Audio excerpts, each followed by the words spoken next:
आत्मा का अर्थ होता है कि हम स्वयं धर्म का आचरण करें, तो ये कितना श्रेष्ठ बात है। तो अतिथि सेवा पर ये बात आई, तो एक गृहस्थ का मुख्य धर्म है अतिथि सेवा। गृहस्थ हैया देवा अतिथि सेवा न करे, पशु पक्षी हरित अधम बलितारे। जो गृहस्थ होकर अतिथि सेवा नहीं करता तो उसे पशु पक्षी से भी अधम नीच बताया है।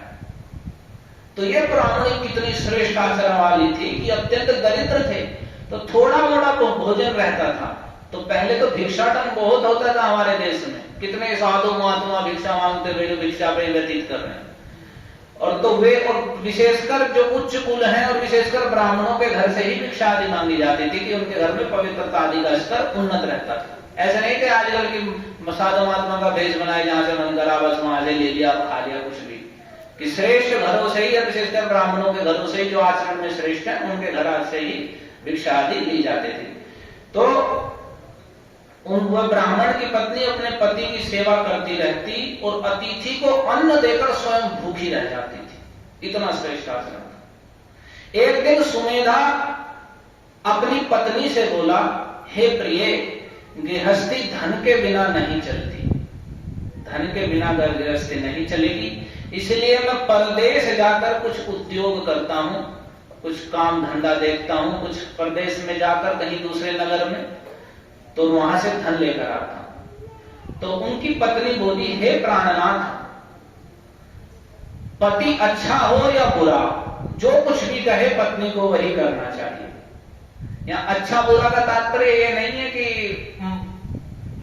जुआ शराबी और दुराचारी है और वो कुछ भी उल्टा सीधा काम के लिए कह रहा है वो करना चाहिए।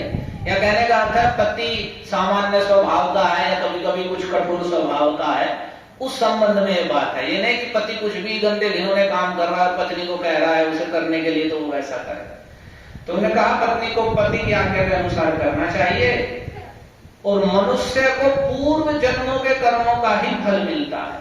यहाँ संसार में जो सुख दुख भोग रहे हैं ना, वो अपने ही कर्मों का फल है। जैसे पेड़ लगाए हैं, जो बीज बोया है वैसे ही फल लगेंगे। तो हम सोचते हैं जीवन में बड़े कष्ट आ रहे हैं, कष्ट नहीं आने चाहिए, तो हम सोचते हैं हम खूब पैसा इकट्ठा कर लेंगे तो हमारे जीवन में कोई कष्ट नहीं आएगा। तो ऐसा नहीं है। जिनके जीवन में कष्ट आने हैं कर्मों के फल स्वरूप, चाहे वे धनी हो निर्धन हो, कितने भी संपत्ति से युक्तों में कष्ट झेलने ही पड़ते हैं। तो इसीलिए उसने कहा कि सब पूर्व कर्मों का फल है, विधाता ने भाग्य में जो लिखा है वह टाले भी नहीं टलता।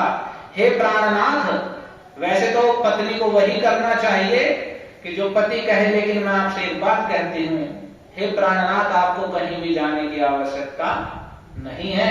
जो भाग्य में होगा वह यही मिल जाएगा। तो पत्नी की सलाह मानकर, अब क्योंकि इतनी श्रेष्ठ पत्नी है तो उनकी पत्नी की सलाह मानकर, कभी कभी ऐसा भी होता है कि किसी पत्नी समझदार है तो वो इतने अभिमान में रहते हैं कि पत्नी कोई सही भी बात कह रही है तो उन्हें वो बात माननी ही नहीं है कि नहीं हम अपनी ही चलाएंगे। तो ऐसा भी नहीं है। तो उन्होंने पत्नी की सलाह मानकर ब्राह्मण प्रदेश नहीं गया। एक समय कौंडिन्य मुनि उस जगह आए, यानी उनके घर कौंडिन्य मुनि वहां पर आए, उनके धर्माचरण के प्रभाव से। उसे देखकर सुमेधा और उनकी पत्नी ने उन्हें प्रणाम किया और प्रणाम करके बोले, आज हम धन्य हो गए, आज आपके दर्शन से हमारा जीवन सफल हो गया। ऐसा कहकर के उन्होंने उन मुनि को आसन और भोजन दिया, उन्हें सुंदर आसन पर बैठाया और जो उनके पास था भोजन, उन्हें भोजन खिलाया। भोजन के पश्चात वह पतिव्रता स्त्री बोली कि हे मुनिवर, मेरे भाग्य से आप आ गए हैं। मुझे पूर्ण विश्वास है कि अब मेरी दरिद्रता शीघ्र ही नष्ट होने वाली है।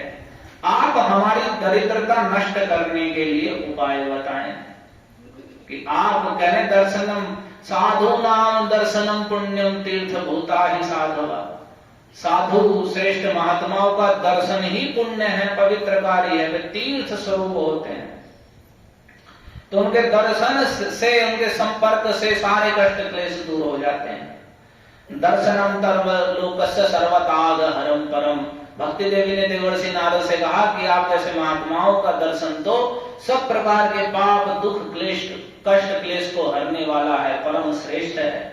तो वैसा ही ये बातें जानने वाली इस ब्राह्मण की पत्नी ने उनसे कहा कि आप जैसे महात्मा हमारे घर आए हैं और आप हमारे यहाँ भोजन आदि ग्रहण कर रहे हैं, तो निश्चित रूप से मुझे विश्वास है कि अब हमारी दरिद्रता शीघ्र ही नष्ट होने वाली है। तो आप बताइए हमारी दरिद्रता कैसे नष्ट होगी। इस पर कौंडिन्य मुनि बोले कि देखो, अधिक मास, जो ये पुरुषोत्तम मास चल रहा है, अधिक मास है, इसके कृष्ण पक्ष की परमा एकादशी के व्रत से समस्त पाप, दुख और दरिद्रता आदि नष्ट हो जाते हैं। सारे पाप नष्ट हो जाते हैं, सारे दुख नष्ट हो जाते हैं और दरिद्रता भी नष्ट हो जाती है। जो मनुष्य इस व्रत को करता है वह धनवान हो जाता है। लेकिन व्रत का पूरा पूरा नियम क्या है? तो इस व्रत में कीर्तन भजन आदि सहित रात्रि जागरण करना चाहिए। और सुनो, देवताओं के धन के अध्यक्ष कौन है? कुबेर। तो महादेव जी ने कुबेर को इसी व्रत को करने से धनाध्यक्ष बना दिया है। इस व्रत को करने के कारण ही, परमा एकादशी को करने के कारण ही कुबेर धनाध्यक्ष बन गए हैं। तो उसका मूल क्या है? तो ये परमा एकादशी, एकादशी का उपवास रखने से। फिर कौंडिन्य मुनि ने उन्हें परमा एकादशी के व्रत की विधि सुनाई। मुनि बोले, हे ब्राह्मणी, इस दिन प्रातः काल नित्य कर्म से निवृत्त होकर के विधि पूर्वक व्रत आरंभ करना चाहिए। इन्होंने तो बहुत कठिन बता दिया। जो मनुष्य 5 दिन तक निर्जल व्रत रखते हैं वे अपने माता पिता और स्त्री सहित स्वर्ग लोक को जाते हैं। हे ब्राह्मणी, तुम अपने पति के साथ इसी व्रत को करो तो तुम्हें इससे अवश्य ही सिद्धि और अंत में स्वर्ग की प्राप्ति होगी। तो यहां तक उन्हें तो 5 दिन का कहा कि अब से और 5 दिन तक, और हम एक दिन भी अन्न भी नहीं छोड़ पाते हैं। वो तो छोड़िए कि निर्जल रखें, अभी निर्जल, अगली एकादशी निर्जला एकादशी है, तो निर्जल उसमें कौन कौन रख पाएंगे? वो तो सब ठीक है, लेकिन ये तो प्रत्येक इस एकादशी के भी समय में निर्जल करेंगे, इसे पूरा फल लाभ करना है। लेकिन हम तो सामान्य रूप से करेंगे अन्न का ही त्याग करो कम से कम, और अगर आपको भूख लगी है तो फल आदि खा के लहरो, तो उसमें भी हमें बड़ा जोर पड़ता है कि ऐसा कैसे होगा। लेकिन हमें इतना ध्यान करना चाहिए कि हम बड़ा ज्यादा अधिक व्रत नहीं रख पा रहे हैं, तो एकादशी के दिन अन्न के भोजन का त्याग करें। तो अगर भूख लगी है तो फल दूध आदि बस ग्रहण करें और अधिक से अधिक हरे कृष्ण महामंत्र का जप करें। और यहाँ तो लिखा है रात्रि जागरण, तो कम से कम हम एकादशी में दिन में ना सोएं, दिन में अधिक से अधिक भगवान के भजन भक्ति कीर्तन आदि में अपना समय व्यतीत करें। और ये सुंदर आयोजन हर एकादशी को हो रहा है, इसमें बढ़ चढ़कर समय से उपस्थित होना चाहिए। इस प्रकार से उन्होंने बताया उन्हें परमा एकादशी के विषय में। तो कौंडिन्य मुनि के कहे अनुसार उन्होंने 5 दिन का व्रत किया। और व्रत समाप्त होने पर ब्राह्मण की पत्नी ने देखा कि उनके यहाँ एक राजकुमार आए हैं। राजकुमार ने ब्रह्मा जी की प्रेरणा से उन्हें आजीविका के लिए एक गांव और एक उत्तम घर, जो कि समस्त वस्तुओं से परिपूर्ण था, रहने के लिए दिया। एक गांव ही दे दिया उन्हें, मतलब उस गांव से जो भी राजा को मिलता है कर आदि का सब उन्हें प्राप्त होगा, और सुंदर भवन महल दास दासी और सब प्रकार की वस्तुओं से परिपूर्ण था, वह उन्हें दे दिया।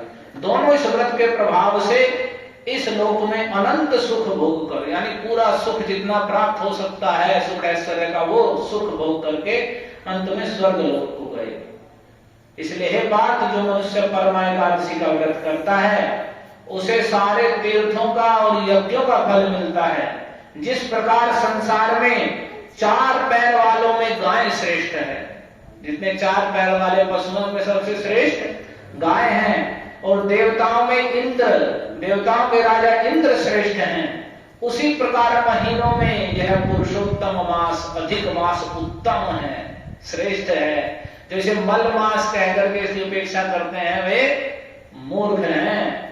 यह मासों में अधिक सबसे श्रेष्ठ है, जैसे पशुओं में गाय श्रेष्ठ है, देवताओं में इंद्र श्रेष्ठ है। इस मास में पंचरात्रि, ये जो एकादशी है परमा एकादशी, अत्यंत पुण्य देने वाली है। और इस महीने में पद्मिनी एकादशी जो पहले गई है वह भी श्रेष्ठ है। इनके व्रत के प्रभाव से सब पाप नष्ट हो जाते हैं, सारी सुख समृद्धि प्राप्त होती है और पुण्यमय जो बड़े बड़े पुण्य करने के लोग प्राप्त होते हैं वे सब एकादशी व्रत के प्रभाव से ही प्राप्त हो जाते हैं। तो एकादशी का इतना सुंदर और श्रेष्ठ महत्व है और वह भगवान के धाम को प्राप्त करते हैं। तो इतनी सुंदर एकादशी की तिथि और एकादशी की तिथि में पुरुषोत्तम मास का सुंदर महीना, तो इनका हमें विशेष रूप से लाभ उठाना चाहिए और प्रत्येक एकादशी पालन करने योग्य है। हर एकादशी को 15 दिन में एक एकादशी आती है, तो हम बहुत भारी व्रत नहीं कर रहे हैं तो कम से कम अन्न के भोजन का त्याग करें, फल दूध आदि लेकर के अगर भूख लगी है तो रहें और घर में सब करें।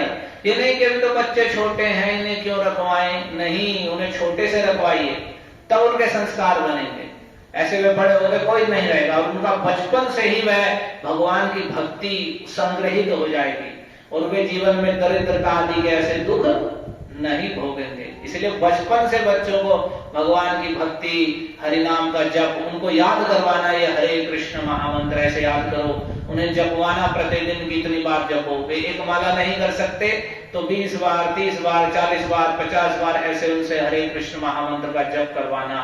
भगवान को प्रणाम करना, माथा टेक के प्रणाम करना सिखाना। आरती पूजा करने के लिए साथ में बैठाना कि देखो ऐसे आरती गाओ, हरे कृष्ण महामंत्र का कीर्तन करो, ये सब बच्चों को सिखाना चाहिए। उनके सामने गीता भागवत दिखाने चाहिए कि देखो ये भगवान अर्जुन के रथ पर बैठे हैं और ये भगवान ने अपना विश्व रूप दिखाया है। तो ये बातें जब बच्चा प्रारंभ से देखेगा तो उसके हृदय में श्रद्धा, दृढ़ श्रद्धा होगी, कोई भी उसे हिला नहीं पाएगा जीवन में। जैसा कि आजकल जहां तहां लोभ में आकर के, कोई विवाह के लोभ में, कोई धन के लोभ में, कोई किस में, कोई ईसाई बन जा रहा है, कोई मुसलमान बन जा रहा है, कोई क्या हो जा रहा है। क्यों? क्योंकि उनके अंदर बीज ही नहीं है, कभी उन्होंने भगवान की महिमा सुनी ही नहीं है। तो सुनी ही नहीं है तो फिर तो वे जाएंगे ही जाएंगे। तो इसलिए कारण क्या वही माता पिता का, क्योंकि हमने समझ लिया ये सब फालतू के कार्य हैं और आपने सुन लिया फालतू के नहीं है, ये सबसे उत्तम कार्य हैं। ब्राह्मणी ने कहा कहीं जाने की आवश्यकता नहीं है, यही सब कुछ हो जाएगा।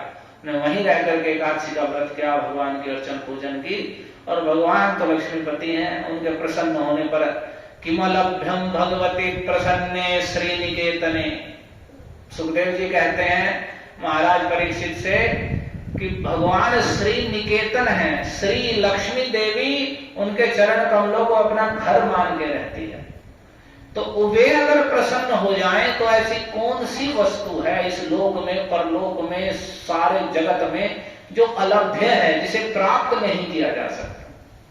तो उनके प्रसन्न होने पर सब कुछ प्राप्त हो सकता है, तो उन्हें प्रसन्न करने का हमें प्रयास करना है। वो कैसे होंगे?